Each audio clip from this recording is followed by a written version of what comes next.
जो बच्चे bio background से हैं उनके लिए मैं एक टेबल देने जा रहा हूँ। एक्चुअली मुझे मिला करके हम सभी बायो बैकग्राउंड से हैं, है ना? बट इम्पोर्टेंट ये नहीं है, इम्पोर्टेंट ये है बच्चों की जब क्वेश्चन पूछा जाए तो हमारा क्वेश्चन बिल्कुल सही आंसर हम उसका दें। क्वेश्चन को बहुत ध्यान से पढ़ना है, क्वेश्चन की प्रॉपर रीडिंग मतलब हाफ सॉल्व। क्वेश्चन की प्रॉपर रीडिंग बहुत जरूरी है, उसका बहुत ध्यान रखना है। Getting my point? यस और no?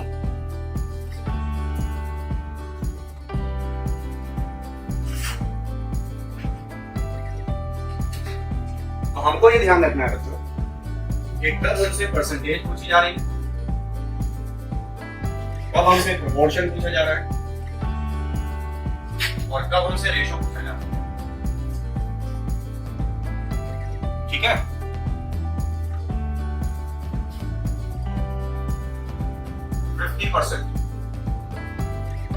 Proportion will be 1/2. Ratio will be 1:1. तो यहाँ पर ये देखिए कि यहाँ जो दो नंबर है या नीचे वाला जो नंबर है जिसे हम डिनोमिनेटर कहते हैं, ये जो नंबर होगा उतनी बार 1 आएगा, 2 बार 1 आ गया। ठीक है? If I say 25%, इसका आधा कर दिया तो ये हो जाएगा 1/4। 4 बार 1 लिखना है। 1/4 का मतलब 25%। Ratio will be 1:1:1:1। जो नंबर डिनोमिनेटर में उतनी बार 1 आ जाएगा। मैं बायो के हिसाब से पढ़ रहा हूँ इस। नंबर 4 12.5%, इसका आधा कर दिया। It will be 1/8। 1:1:1:1:1:1:1:1:1 1 2 3 4 5 6 7 8। इसी तरह से 6.25%, 1/16। इसी तरह से 3.125%, 1/32। और रेशियो में यहाँ पर 16 बार बना जाएगा, यहाँ पर 32 बार बना जाएगा। ठीक है? सवाल ये है कि अगर हम इसकी बात करें तो प्रोपोर्शन और रेशियो क्या होगा 100% के लिए? 100% के लिए प्रोपोर्शन क्या होगा और 100% के लिए रेशियो क्या होगा? मैं साबित बताइए जल्दी से। What will be the proportion written in front of 100% and ratio? यहां पे लिखेंगे all।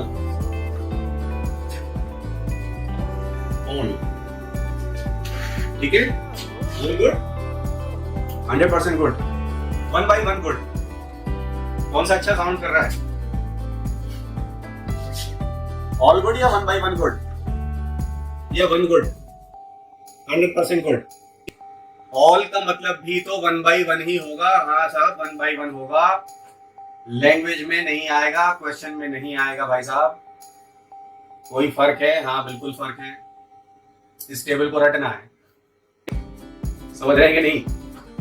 1/1 का मतलब ऑल है। You will get the option as all, not 1, not 1/1. 1 out of how many? तो हम कह रहे हैं 1/1। हम सवाल जब करते जा रहे हैं, जवाब देते जा रहे हैं, बस जाएंगे। तो you just write all. This is how you are going to get the options. ठीक है? चलिए तो फिर आगे बढ़े क्या? F2 जनरेशन को एनालाइज कर लें। जो मोनोहाइब्रिड क्रॉस से हमें F2 जनरेशन आई थी, पर स्क्वायर आया था, उसको एनालाइज कर लें। F2 generation analysis। ठीक है?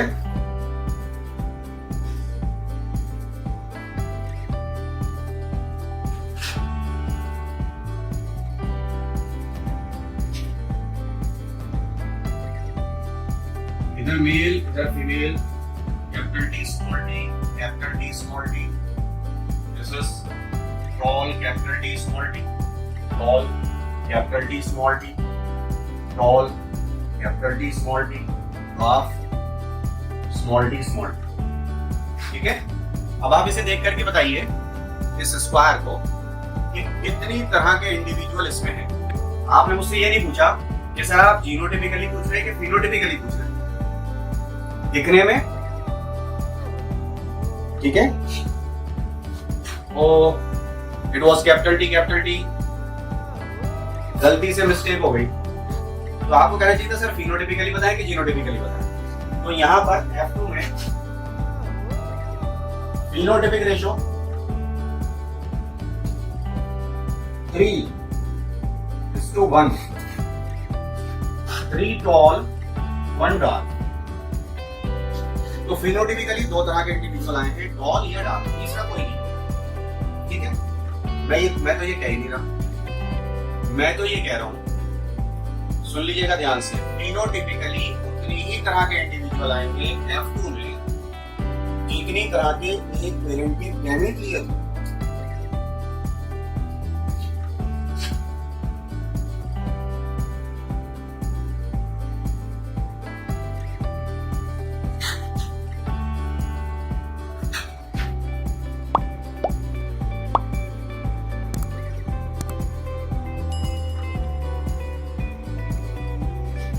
एक पेरेंट के दो तरह के गैमेट लिए थे तो दो ही तरह के इंडिविजुअल मिल रहे हैं, टॉल या डार्क। ये फिनोटाइपिक रेशियो है। प्रोपोर्शन क्या होगा? Tall will be 3/4, dark will be 1/4, 75% tall and 25% dark.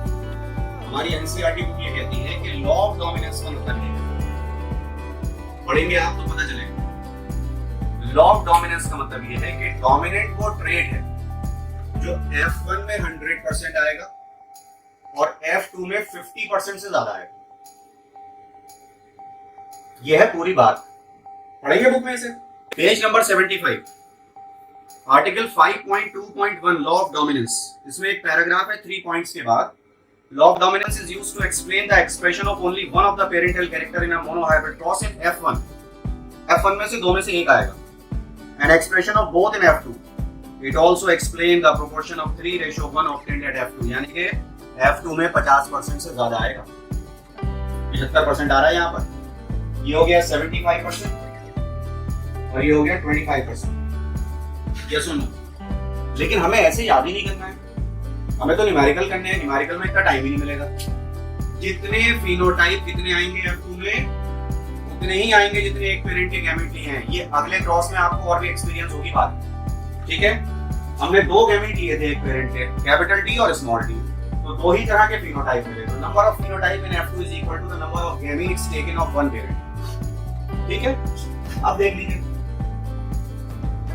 अब बात करते हैं जीनोटाइपिक रेशियो।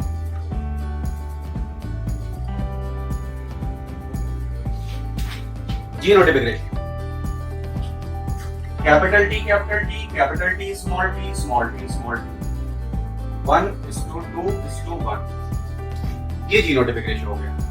तो कितनी तरह के जीनोटाइपिकली डिफरेंट इंडिविजुअल आए? जो फिनोटाइपिक रेशियो का पहला नंबर होता है उतनी ही तरह के जीनोटाइप आते हैं। क्या समझे? जो फिनोटाइपिक रेशियो का पहला नंबर होता है उतने ही जीनोटाइप आते हैं। क्या है पहला नंबर? 3, 1 2 3। ठीक है, यहां से ये देखिए, हाँ दैट इज 3।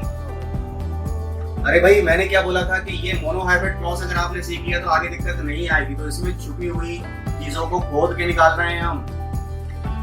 लिखना शुरू करिए। In a Punnett square, write down the sentence. In a Punnett square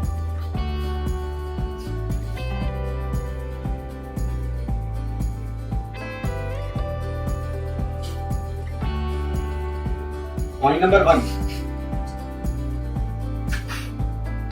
the top extreme right corner, कौन सा वाला?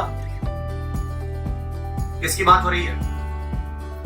पुनेट स्क्वायर में top extreme left corner, sorry top extreme left corner, ये वाला किसको रिप्रेजेंट कर रहा है? जो हमने डोमिनेंट पेरेंट लिया था, कौन से capital T represents the dominant parent. ठीक है, डाउन एक्सट्रीम राइट कॉर्नर, कौन सा वाला? ये वाला। Down extreme right corner,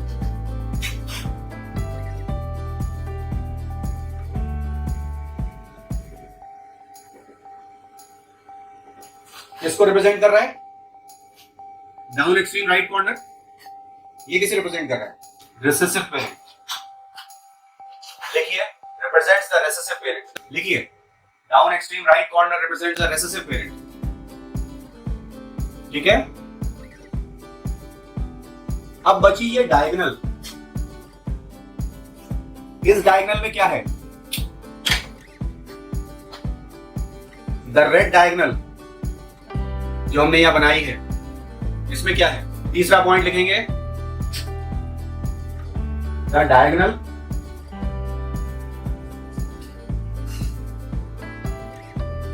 represents what? This diagonal, इसमें कौन आया? The diagonal represents the, don't say hybrid, no, नहीं, F1 यही तो था। Diagonal represents the F1, diagonal represents the F1 generation. ठीक है, यहां पर मेंडल ने अपना दूसरा लॉ दिया जो यूनिवर्सल है, हर जगह फिट होता है, लॉ ऑफ सेग्रीगेशन।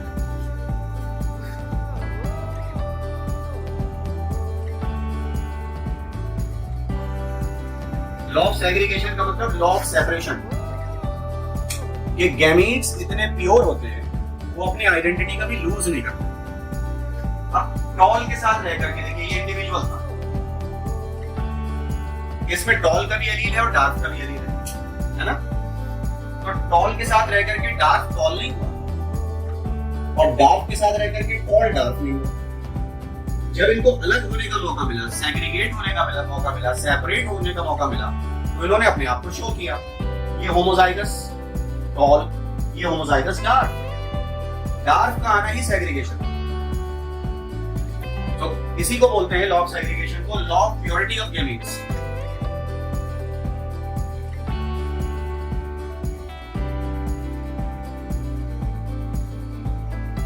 आगे जेनेटिक्स में आप देखेंगे कि लॉ ऑफ डोमिनेंस यूनिवर्सल नहीं है, लेकिन लॉ ऑफ सेग्रीगेशन यूनिवर्सल है, हर जगह होता है।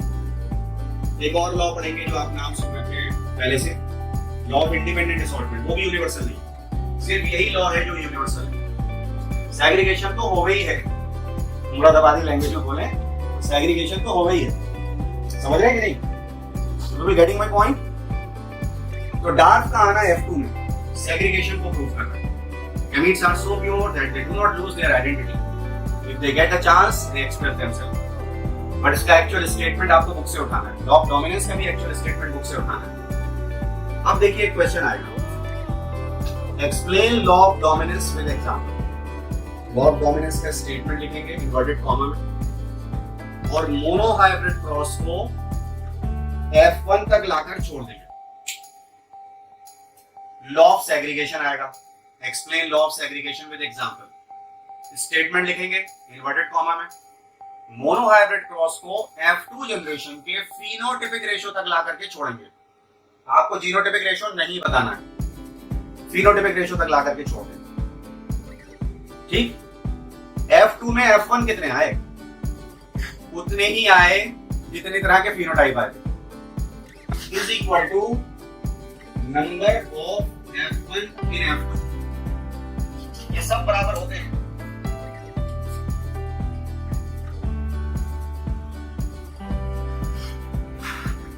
इसको तो प्रिंट कर लीजिए अपने ब्रेन में, कितने एक पेरेंट के गैमीट लेंगे। अगर आपसे गैमीट बनाने सही से आ गए तो आप ये बता देंगे कि फिनोटाइप कितने आने वाले हैं। फिनोटाइप का जो पहला नंबर होगा उतने जीनोटाइप आएंगे, जितने फिनोटाइप आएंगे उतने ही F1 आएंगे। अब एक और चीज देखिए, इस वाली डायगोनल में होमोजाइगस होते हैं, ब्लू वाली डायगोनल में कौन होता है? होमोजाइगस। रेड वाली डायगोनल में हेटेरोजाइगस होते हैं।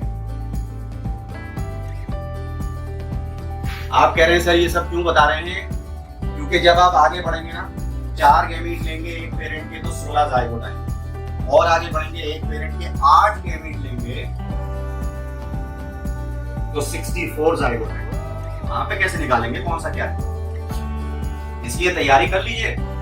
मोनो हाइब्रिड आ गया तो फिर कोई दिक्कत नहीं है, एंड यू विल सी कि वो कितना इजी हो जाएगा सब कुछ। ठीक है, तो ब्लू डायगोनल जो लेफ्ट से राइट नीचे आ रही है वो होमोजाइगस की है, जो रेड डायगोनल है जो राइट से लेफ्ट नीचे आ रही है वो हेटेरोजाइगस की है।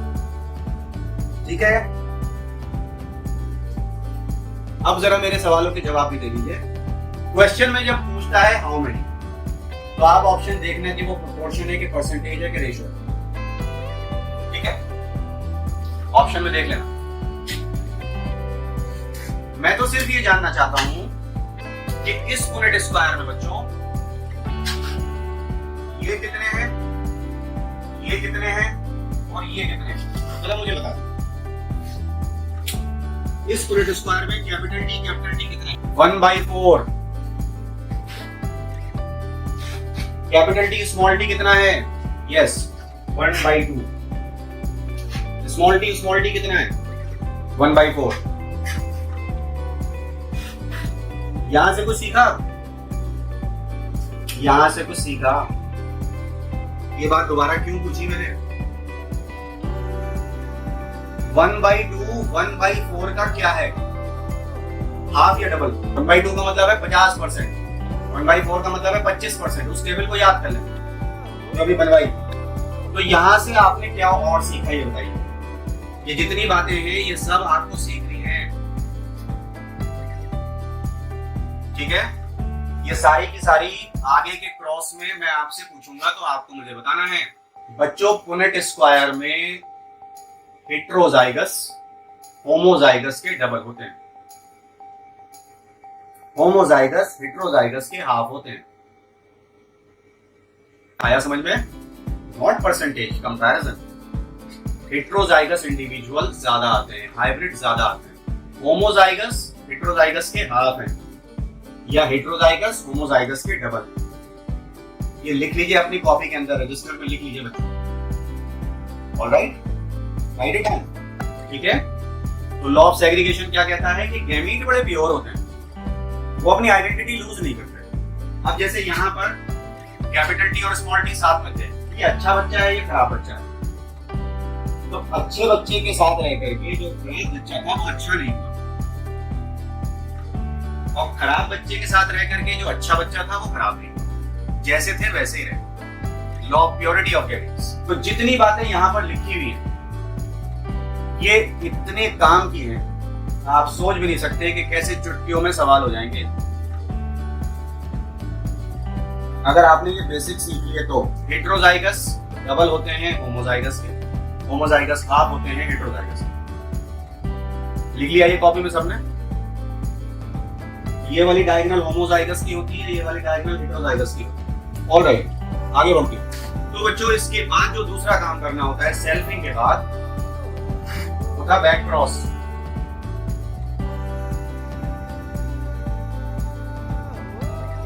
जिसमें मेंडल ये पता लगाना चाहते थे कि जो F1 आया है वो दिखने में तो टॉल है, तो वो ये है या ये है, और जो मेंडल के रिजल्ट थे वो हमें पता होने चाहिए, वरना बाद में हम ये कहते हैं कि हम इसी को क्यों मानना है। मेंडल के जो रिजल्ट्स आए वो रिजल्ट जब हमें मिल जाएंगे हम रुक जाएंगे। मेंडल को रिजल्ट मिला 1:1 टॉल और डार्क का रेशो। ये रेशो हमको जहां मिल जाएगा हम वहां रुक जाएंगे। ये मेंडल का रिजल्ट बैक क्रॉस का। ठीक है, तो बैक क्रॉस में क्या होता है? F1 is crossed with either of the parent,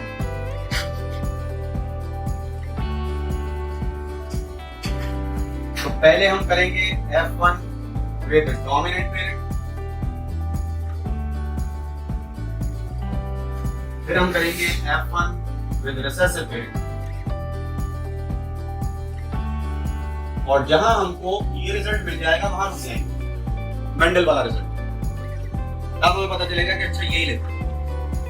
हमें नहीं पता कि F1 क्या है। F1 ये भी हो सकता है, F1 ये भी हो दोनों रख के देखिए। डोमिनेंट पेरेंट यहाँ पर है कैपिटल टी, यहाँ पर रिसेसिव पेरेंट है स्मॉल टी। F1 हमें नहीं मालूम, ठीक है ना। तो यहाँ पर हम लेंगे number 1, let F1 is equal to capital T tall. जब इसका क्रॉस इससे करेंगे, कैपिटल टी का क्रॉस कैपिटल टी से, F1 ये ले लिया, डोमिनेंट पेरेंट ये ले लिया, तो आंसर हो जाएगा ऑल टॉल। ये रिजल्ट नहीं आया।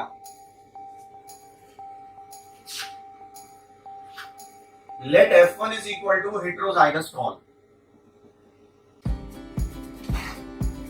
इसका क्रॉस इससे करेंगे, कैपिटल टी स्मॉल टी का क्रॉस कैपिटल टी से करेंगे, इसके दो तरह के गैमीट्स बनेंगे।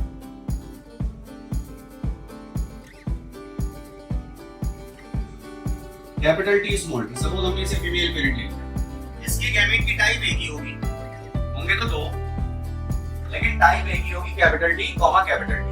तो हम क्या करते हैं, हम रिजल्ट को आधा कर देते हैं, इस वाले को हटा के हम एक ही बार ले लेते हैं काम को आसान करने के लिए। बाद में फिर डबल कर देंगे, क्योंकि हमें पता है इसके दो गैमीट आएंगे, ये दोनों एक जैसे। तो ये हुआ कैपिटल टी स्मॉल टी, वैसे क्या आ गया ऑल टॉल। तो इस क्रॉस से हमें पता नहीं चला, मेंडल वाले रिजल्ट नहीं आए, लेकिन साइंटिस्ट ने देखा कि इससे इनब्रीडिंग डिप्रेशन ओवरकम हो रहा है, प्रोडक्टिविटी बढ़ रही है, तो इसका नाम रख दिया आउट क्रॉस। इनब्रीडिंग डिप्रेशन से बाहर निकालने के लिए, to take out from inbreeding depression you perform out cross your hybrid with the dominant parent. ये इसका फायदा होता है, ठीक है। अब यहां आ गए, फिर से वही number 1, let F1 is equal to capital T tall. तो कैपिटल टी का क्रॉस रेसेसिव पेरेंट से किया, स्मॉल टी से क्या आएगा, आपको मालूम है ये तो मोनो हाइब्रिड क्रॉस है। Capital T cross with small T, you got all toll. ये रिजल्ट अब भी नहीं आया, ये तो मोनो हाइब्रिड क्रॉस है, सब मोनो हाइब्रिड आएगा, ऑल टॉल चारों के चारों। Let F1 is equal to capital T small T tall. तो कैपिटल T स्मॉल टी का क्रॉस स्मॉल टी से करा, इसके दो तरह के गैमीट बनेंगे, इसका एक ही तरह का गैमीट बनेगा, लेकिन होंगे दो, हम एक ही बार लेंगे, रिजल्ट को डबल कर देंगे, कैपिटल T स्मॉल टी, यहां पर भी ऐसे आएगा, small T, capital T small T. तो रेशियो जो एक्चुअल है बच्चों वो है 2:2, टॉल और डार्क, जिसको हमने सिंप्लीफाई कर दिया 1:1। और नीट में अब वो ये नहीं देते हैं, अब वो इस तरह के नंबर देते हैं, 1:1 मिलते हैं, क्योंकि बच्चे रट के गए ना, समझ के नहीं गए। तो ऑप्शन में 2:2 होता है। Can anybody tell me what is the name of this cross? बच्चों ये टेस्ट क्रॉस नहीं है, ये है, it is not test cross.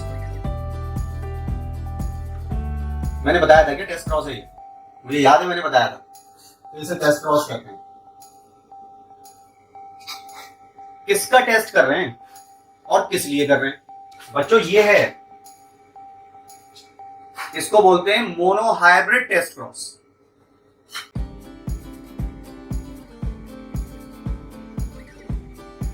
Don't call it as a test cross, call it as a mono hybrid test cross. Mono hybrid था ना ये, capital T small tea was mono hybrid, इसका test कर रहे हैं, राइट? क्या test कर रहे हैं, क्यों कर रहे हैं, इसकी जीनोटाइप चेक करनी है, whether it is homozygous और heterozygous। अगर homozygous होता तो सारे टॉल आते, मेंडल वाला रिजल्ट मिला हेटेरोजाइगस, क्योंकि दोनों आ, इससे पता चला कि ये हेटेरोजाइगस है। आया तो समझ में? सब देखिए पेपर और कॉपी पे हो गया। तो don't call it as a test cross, पहले देख लेना किसका टेस्ट हो रहा है, मोनो हाइब्रिड का हो रहा है कि डाई हाइब्रिड का हो रहा है कि ट्राई हाइब्रिड का हो रहा है। तो मोनो हाइब्रिड का हो रहा है, इसलिए नाम है monohybrid test cross. Why we are testing? What we are testing? We are testing the genotype of F1, the monohybrid. All right? Question दे देते हैं आराम से. Define and design a test cross. तो आपके लिए आसान तो ये है कि आप monohybrid test cross को ही बना दें. That will be very easy. वहाँ पे वो पूछते नहीं कि monohybrid पे dihybrid. It is not test cross. It is monohybrid test cross. Is this clear to everybody? The actual ratio was 2:2, which has been modified into 1:1. अब 1:1 का नहीं 2:2 मिलता है. सबको ये बातें समझ में आ गई हो तो अब हम ना तो ये करेंगे ना ये करेंगे ना ये करेंगे. अब आगे हम ना ये करेंगे ना ये करेंगे ना ये करेंगे. ठीक है? अब बस हम ये करेंगे